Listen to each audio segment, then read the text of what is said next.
All right, guys, back with another what sold video. Do have some little extra information today. This is Eric, the OBX picker, just checking in with you about what sold on.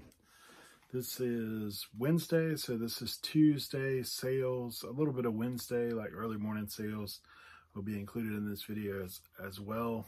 I do have kind of a few different items today, some electronics that will be going out. First item up, if you've watched any of my videos, you've seen some of these in the past. I actually picked up like 9 of these at a thrift store for $1.50. Selling them $26.50 plus shipping. I mean with free shipping. This is the Sony, this is AM/FM weather radios, and generally they have a clip on the back. I would be selling them for more, but that clip is missing. It's just Velcro on the back, so that's going out today. I also have a large item. I got this from thrift store. This is a Sony. It's part of a home theater system. It's called the S Master digital amp. I did check this thing. It is a multi-disc player. I don't have the speakers, don't have the remote. It's going out for $35 plus shipping on top. I believe I picked that thing up for $5 at a local thrift store. Took it home and tested it. Everything works fine with it, so shouldn't be a problem with it going out. The next item up, we had a couple early garage sales. Weather actually broke last week, so there was 3 garage sales, 2 outdoor, 1 indoor. Got a little chilly. I picked up these. These are a Nove 8 fast lift. They're actually weightlifting shoes. I guess the kind of the shocks there on the back kind of give you support for when you're doing weightlifting, and they have the strap across the Velcro across the top. Just kind of hold everything in place. They seem pretty lightweight otherwise, but these were almost in like new condition. The inside looks really good. Pick those things up. I'd actually bundled a bunch of stuff at that yard sale. I've already sold 1 item for $35, and I only paid $20 for everything. So I probably got $4 or $5 in that whole unit. The next thing going out is this Shockwave 3D. This is 3D video games. They were put out briefly by Panasonic, only a couple of years. They had their own game system, a 3D. If you find a 3D game system, it's actually very valuable. This is the long box of those games. These are actually usually decent value on all those. I found about 6 in our local thrift store. They actually had them listed as DVDs. So I paid $1.49 a piece on that. So great little find on those. 3D. I actually had to look them up because I don't remember this game system. But there is one out there. It's kind of interesting to look up if you see. The next item I had up actually sold a few days ago, but I just got paid for it today. This item went out for $45 with free shipping. This is a PS2 Slim. I know they need to hold it up, but the PS2 Slim is the little guy. That one went out. It has a controller, AV cable, and power supply. So just the unit itself, that's going out today as well. And like I said, that was $45 free ship. Last but not least, you got kind of interesting item. This is Walker Texas Ranger. Insert Chuck Norris joke here. You know, Chuck Norris jokes usually are pretty funny, over the top. So I had to look up a few since I had going out a Chuck Norris video, Walker Texas Ranger. This first season, that thing went out for $8.50 free ship. So when you look at Chuck Norris jokes up on the internet, the number one joke about Chuck Norris is the the boogeyman actually checks his closet before he goes to sleep at night for Chuck Norris. So one of those things. Also, when Chuck Norris does push-ups, he doesn't lift his body, he pushes the whole earth down. If you'd like, comment one of your favorite Chuck Norris jokes. I think they're usually so ridiculous, they're funny.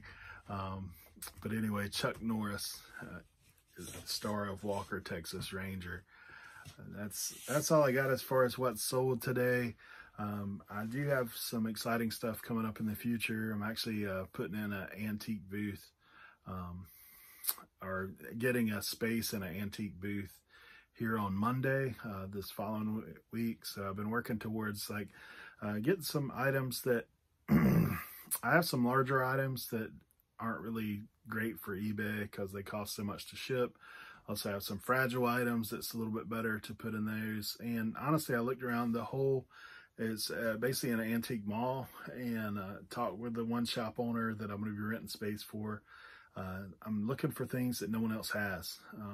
Just like with eBay, always look for unique items, because generally unique items, like somebody wants something that nobody else has.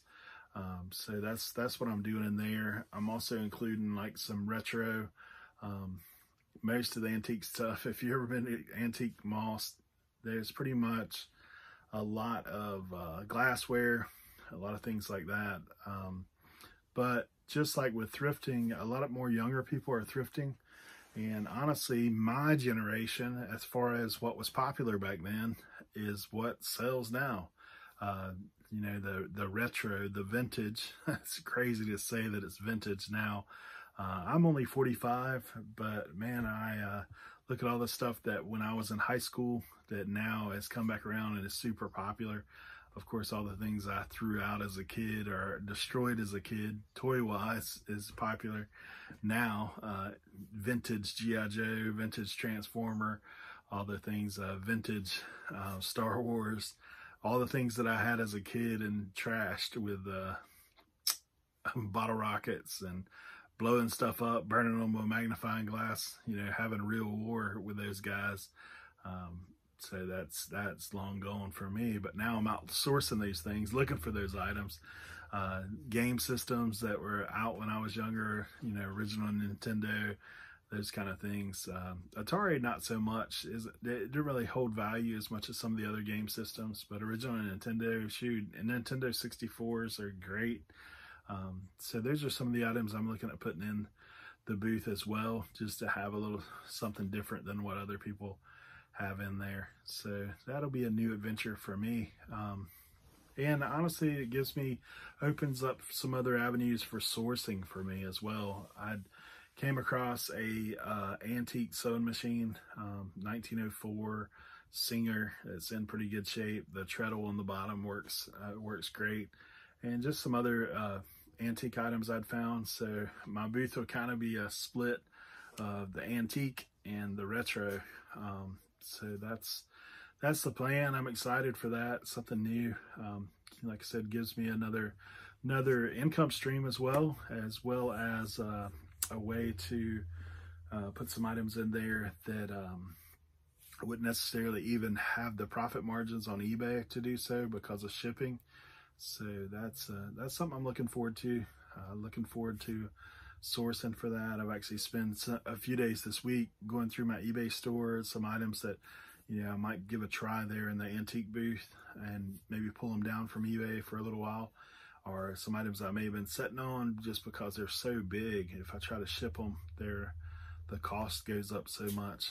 But it's one of the things I'm looking forward to, something new. I'll be documenting some of that after I get moved in Monday, probably some during that process, and then moving in, setting up my booth. So if you got any suggestions as far as that, so remember for this video, Chuck Norris jokes would be great if you comment some of those on here. And then secondly, if you have any suggestions for antique booths, like if you guys have your own. I know I've watched a couple guys. I've watched the Commonwealth Picker. I know he has 3 antique booths that he does a little bit different stuff with than the norm, because he actually has like media that I see in there, DVDs and CDs and that kind of thing. And then I've looked at Cincinnati Pickers as well. He has more vintage antique stuff for the most part, so that's kind of cool. So just looking for some suggestions of ideas of things you may have had success with. That would be great.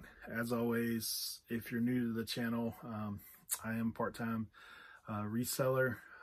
Hoping to make this a more permanent thing with me.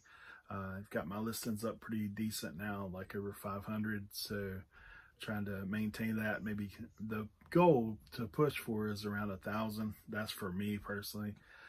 At that point, we're gonna have to figure out some storage, some space. But in the meantime, consistently turning, you know, if I can get 5 to 10 sales a day, that would be awesome. So that's one of the things I'm looking towards. And, you know, I've only been doing this since the end of September, and I've already had some pretty decent months as far as sales, and seems like everything's starting to pick up for me personally. January was super slow. December was decent. And so far, February has turned out to be a good month for me. I'm actually going to I think I'll end up with my highest sales month if things continue the next week or week and a half. Should be good. So if you like the content you see and would like to continue to watch this, please subscribe, like, comment. All that would be great. Definitely appreciate the support. Thank you guys. Good luck out there reselling. Have a great day.